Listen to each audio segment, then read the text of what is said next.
오늘은 성령 강림 주일입니다. 오순절날, 부활주일부터 50일째 되는 날, 그래서 오순절입니다. 예수님의 승천 이후에 마가의 다락방에 모여있던 제자들에게 예수님께서 약속하셨던 그 성령께서 임하신 사건을 기념하는 날이고 교회의 탄생일이기도 합니다. 교회의 시작이 이제 이때부터 시작이 됩니다. 여러분, 한 사람 한 사람, 가정 그리고 나라와 온 세계 열방에 성령님의 임재와 동행의 은총이 함께 하시기를 바라고, 성령의 강력한 임재와 역사하심이 함께 하시기를 간절히 바랍니다. 아멘. 요한복음 1장에 보면 말씀이 육신이 되어 우리 가운데 거하심에 우리가 그의 영광을 보니 아버지의 독생자의 영광이요 은혜와 진리가 충만하더라. 하나님은 세상을 구원하시려고, 나를 구원하시려고 유일한 아들 예수 그리스도를 이 땅에 보내셨습니다. 말씀이신 예수님, 그 일을 위해서 육신의 몸을 입고 이 세상에 오셨습니다. 이것을 성육신하셨다, 이렇게 이야기합니다. 하나님이 세상을 이처럼 사랑하사 독생자를 주셨으니 이는 그를 믿는 자마다 멸망하지 않고 영생을 얻게 하려 하심이라. 예수님이 이 땅에 육신의 몸을 입고 오신 이유이고 목적입니다.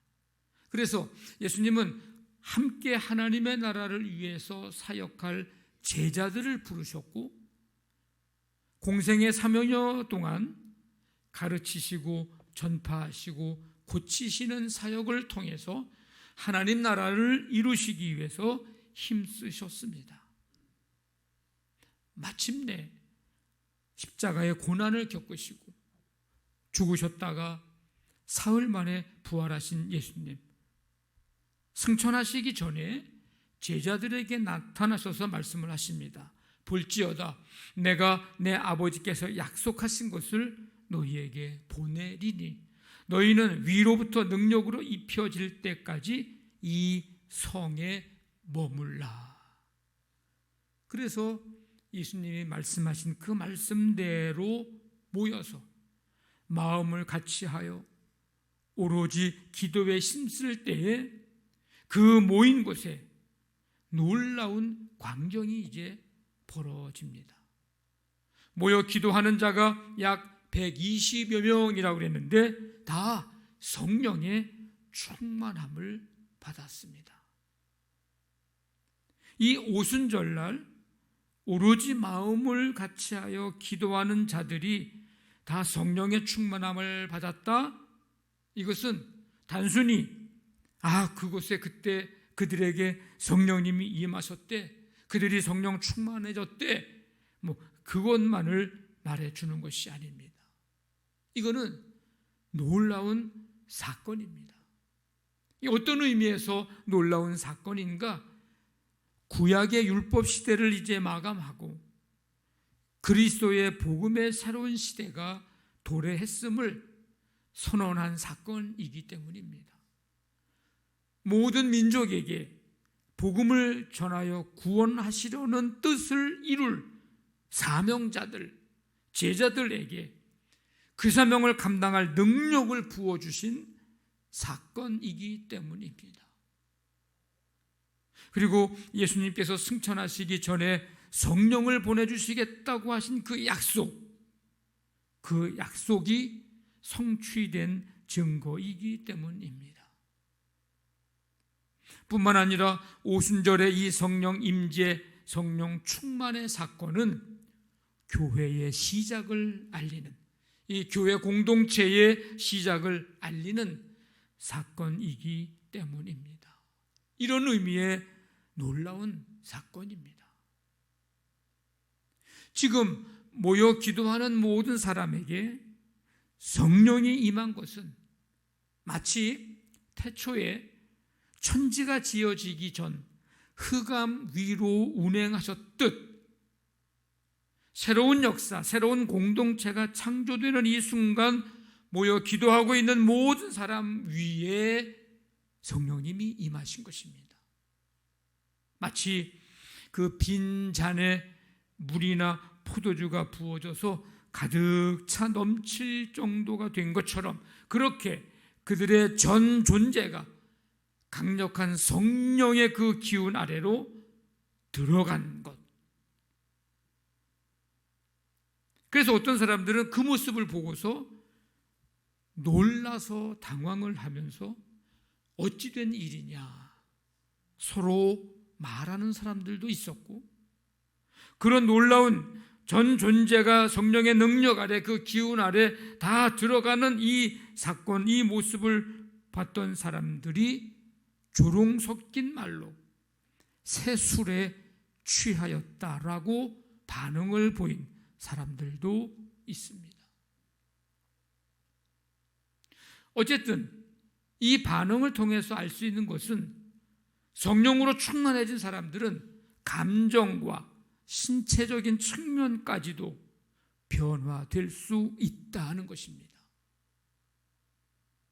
사실은 성령의 충만함을 받은 이 사람들뿐만 아니라 그들의 이 놀라운 변화된 모습을 보았던 많은 사람들 중에서도 나중에 이와 같은 성령의 임재와 충만함, 놀라운 변화를 경험하게 될 사람들이 있을 것입니다. 오늘 말씀에 3,000명이 회개하고 주께로 돌아왔다 그랬는데 분명 그들 중에는 지금의 이 광경을 보고 있었던 사람들도 있었을 것입니다. 나중에 뒤에 부분에 이제 나오는 5,000명이 회개하고 주께로 돌아왔을 때에도 분명 지금의 이 광경을 보았던 사람들도 그 자리에 있었을 것입니다. 여러분, 성령 받았다, 성령의 임재를 경험했다, 이 성령의 충만함을 받았다, 여러분 이건 무엇을 의미할까요? 이것은요 변화입니다. 변화를 의미합니다. 이전과는 뭔가 달라졌다는 거예요. 이전하고는 뭔가 새로워졌다는 것입니다. 이전의 모습과는 다른 모습이 되었다는 거요. 이전 사람과는 다른 사람이 되었다는 것입니다. 한마디로 말하면 변화입니다. 성령 받았으나 성령의 임재를 경험했어, 성령의 충만함을 받았어, 나는 그렇다고 한다면 어떻게 되어야 된다는 걸까요? 변화되어야 한다는 것입니다. 여러분, 성령의 임재하심을 믿으십니까? 좀 크게 해봐요. 믿으십니까? 네. 여러분, 그럼 성령의 충만함을 받았습니까? 성령의 임재를 믿고 성령의 충만함을 받고, 그렇다면 여러분들이 무엇이 어떻게 달라지고 새로워졌으며 변화되었습니까?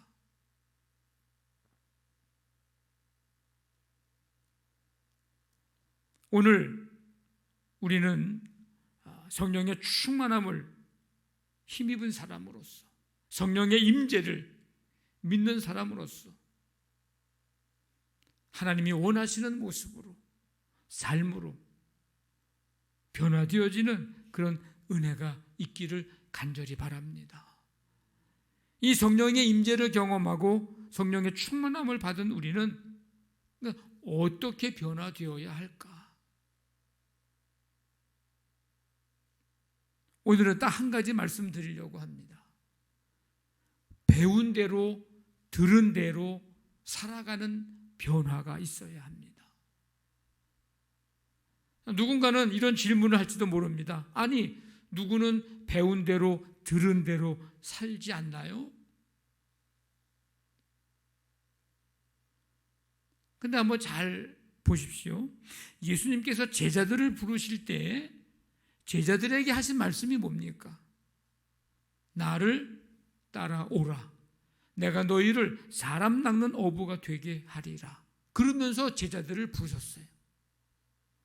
근데 이 부르심에 응답하여 3년 동안 예수님과 동행을 합니다. 그래서 그 누구보다도 예수님의 말씀을 가까이에서 수없이 들었어요. 누구보다도 말씀을 잘 배웠습니다.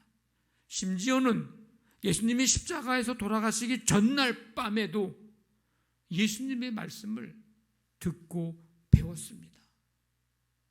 그러나 제자들은 어땠습니까? 순간순간 예수님께 그 부름을 받았을 때, 말씀을 들었을 때, 말씀을 배웠을 때를 생각하면서 그래, 그렇게 살아야지. 그러려면 예수님 곁에서 잘 배워야지, 잘 훈련받아야지 하면서 어떻게 지낸 것 같습니까? 제자들의 삶의 면면을 좀 가만히 살펴보면 잘 우리가 알 수가 있는데 한번 들어보십시오. 그들의 삶이 면면이 어땠는지.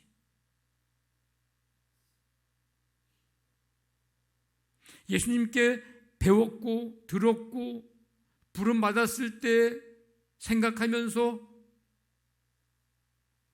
순간순간 긴장하고 그래서 그렇게 살아야지 하면서 훈련받아야지 하면서 지낸 것 같지 않는 모습들을 우리가 제자들의 삶의 면면을 보면서 찾아볼 수가 있는데 믿음 없다고 야단맞기도 합니다. 믿음이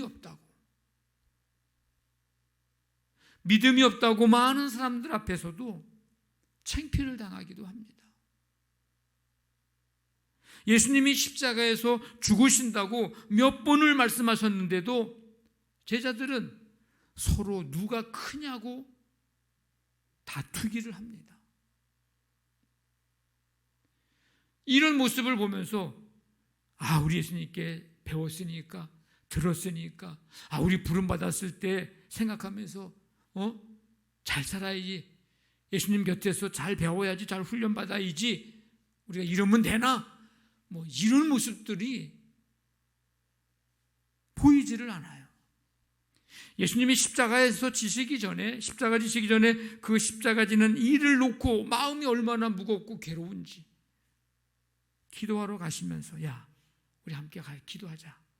그래서 제자들을 데리고 기도의 자리로 가서 기도했는데 그들은 기도하기는커녕 예수님은 스승은 저기서 생사에 대한 문제를 가지고 기도하고 있는데 이쪽에 앉아서 졸기나 하고 있고, 심지어 가장 중요한 시점인 십자가에 못 박혀 돌아가실 때에 그 현장에 없이 도망가기도 했습니다.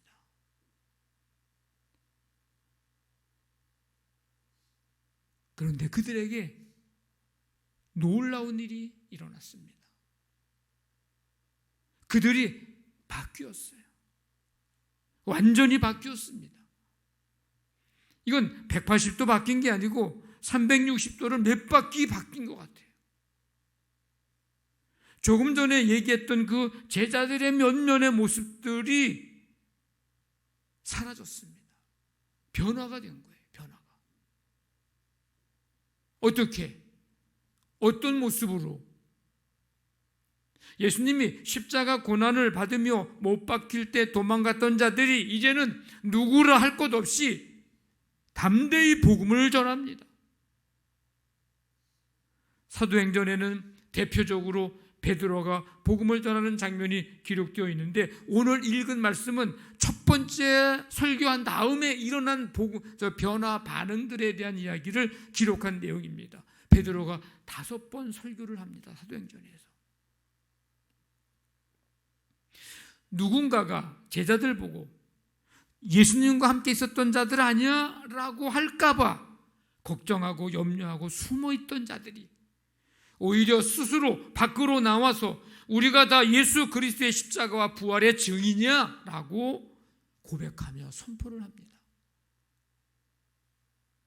예수님처럼 붙잡혀서 예수님처럼 죽으면 어떻게 하지? 하면서 두렵고 떨던 자들이 오히려 죽음을 각오하면서 담대히 예수 그리스도의 십자가와 부활을 전합니다. 제자들은 거의 다 복음 전하다 순교를 당하게 됩니다. 360도를 몇 바퀴 돈 이상 이렇게 놀라운 변화가 일어났습니다. 예수님 만나서 사람 낚는 어부가 되게 하리라는 사명을 받고 부름을 받은 제자들이 3년이 지나고 나서야 비로소 예수님이 십자가에서 돌아가시고 부활하시고 승천하신 후에야 비로소 처음 부름을 받았을 때에 그 사명, 그 소명대로 살아가게 된 것입니다. 이 모습이 바로 제자들의 모습입니다. 배운 대로, 들은 대로 살아가는 것. 이 모습이 바로 제대로 된 모습입니다. 배운 대로, 들은 대로 살아가는 것. 예수님께서 승천하시기 전에 제자들에게 하신 말씀, 오직 성령이 너희에게 임하시면 너희가 권능을 받고 예루살렘, 온 유대, 사마리아, 땅끝까지 이르러 내 증인이 되리라. 너희는 가서 모든 민족을 제자로 삼아 아버지와 아들과 성령의 이름으로 세례를 베풀고 내가 너희에게 분부한 모든 것을 가르쳐 지키게 하라. 예수님이 승천하시기 전에 제자들에게 부탁하신 말씀입니다. 이 성령의 충만함을 받은 이들은 예수님의 그 말씀대로 살았습니다. 그것도 생명을 다하여 그 말씀을 배운 대로, 그 말씀을 들은 대로 살았습니다. 이런 일들이, 이런 변화가 언제 일어난 것일까? 그것은 바로 오순절날 성령의 임재와 충만함을 받았을 때 되어진 변화입니다. 여러분, 성령 충만한 사람은 어떤 변화가 일어날까요? 자신이 나 성령 받았다라고 말만 하지 않습니다. 성령 충만한 사람은요, 나 성령 충만하다고 말만 하지 않습니다. 자신이 성령 체험을 했다고 말만 하지 않습니다. 성령 충만한 사람은 배운 대로 들은 대로 살아갑니다. 그게 가장 큰 변화입니다. 자기가 하고 싶은 대로 살아가지 않아요. 성령의 임재와 충만함을 받기 전에는 자기 하고 싶은 대로 살아가는 거예요. 자기 생각대로. 그래서 누가 크냐고 싸우기도 하고, 예수님이 십자가 지면 안 된다고 하고, 예수님 기도할 때 졸기나 하고,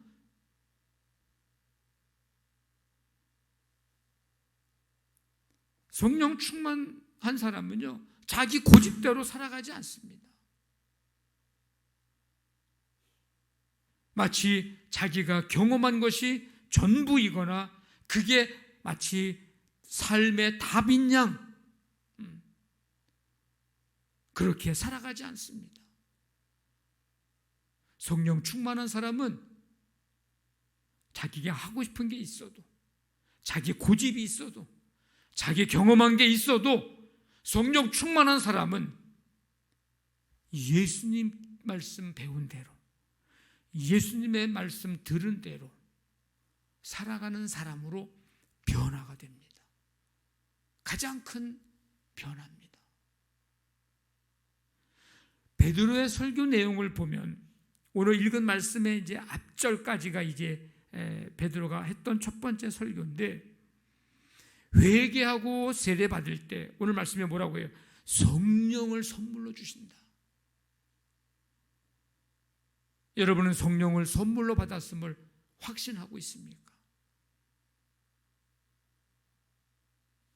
성령의 선물을 받았음을 확신하는 사람은 배운 대로 들은 대로 살아가십시오.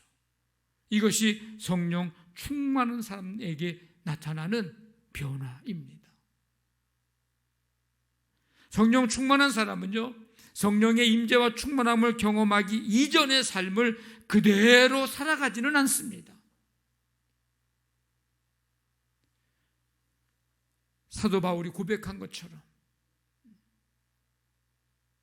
이전의 삶은 마치 배설물과도 같이 나는 여긴다.